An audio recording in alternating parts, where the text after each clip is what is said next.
Une heure en France, Denis Farou, Frédéric Le Tournier sur France Bleu. Avec Anthony Vittorino, 13h40, c'est l'heure de parler Made in France avec vous Anthony. On a tous une image d'Épinal dans notre tête, mais on connaît un petit peu moins l'histoire de l'imagerie d'Épinal. Vous avez raison. Alors l'expression avoir une image d'Épinal, c'est avoir une carte postale d'un lieu, d'une situation. C'est une image arrêtée et souvent subjective. C'est une expression d'ailleurs qui voyage parce qu'en anglais on dit a cliché image. Je sais que vous avez un meilleur accent que moi. Voilà.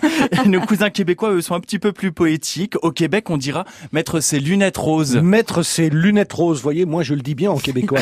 Quel est le rapport avec la ville d'Épinal ? Alors, si l'imprimerie populaire est née à Paris, avec la Révolution française, les images traditionnelles, souvent religieuses, perdent de leur intérêt et un mouvement s'effectue vers l'est de la France. Et l'image d'Épinal, on la doit dès 1796 à un entrepreneur spinalien, Jean-Charles Pellerin. À l'origine, il était fabricant de cartes à jouer. Et qu'est-ce qu'on y voit, Anthony, sur ces images ? Alors, dès 1800, l'entreprise réalise et diffuse des images de l'épopée napoléonienne, gravées par plusieurs xylographes. Alors, la xylographie, c'est cette technique qui consiste à graver le bois afin d'imprimer plusieurs exemplaires. Les images d'Épinal, à cette période, diffusent principalement des images de propagande industrielle, politique et militaire de Napoléon III.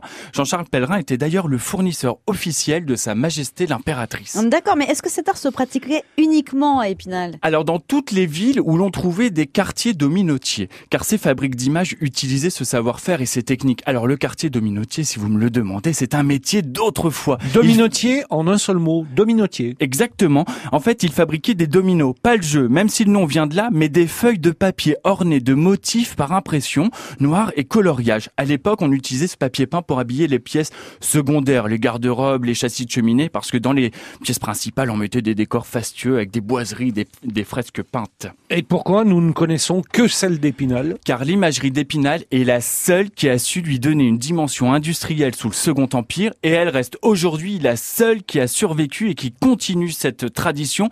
L'imagerie d'Épinal prolonge l'activité de l'imagerie Pellerin. Le site actuel n'est plus un musée, mais est bien en activité depuis 10 ans. Elle emploie 11 personnes.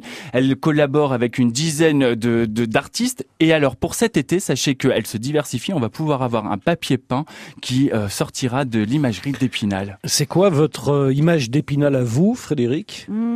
Si j'y réfléchis, je pense certainement la kermesse de l'école au début du printemps. C'était le signe des beaux jours avec les petites sandales, là on allait à l'école. C'était il y a 3-4 ans au moins. C'est ça. Et vous, Denis, c'est quoi ? Alors, ce serait un vœu que je faisais tout petit pendant le passage d'une étoile filante. Ah, c'est joli. Anthony, c'est comme très, ça, très au débeauté, vous Moi, avez c'est une... Harlequin.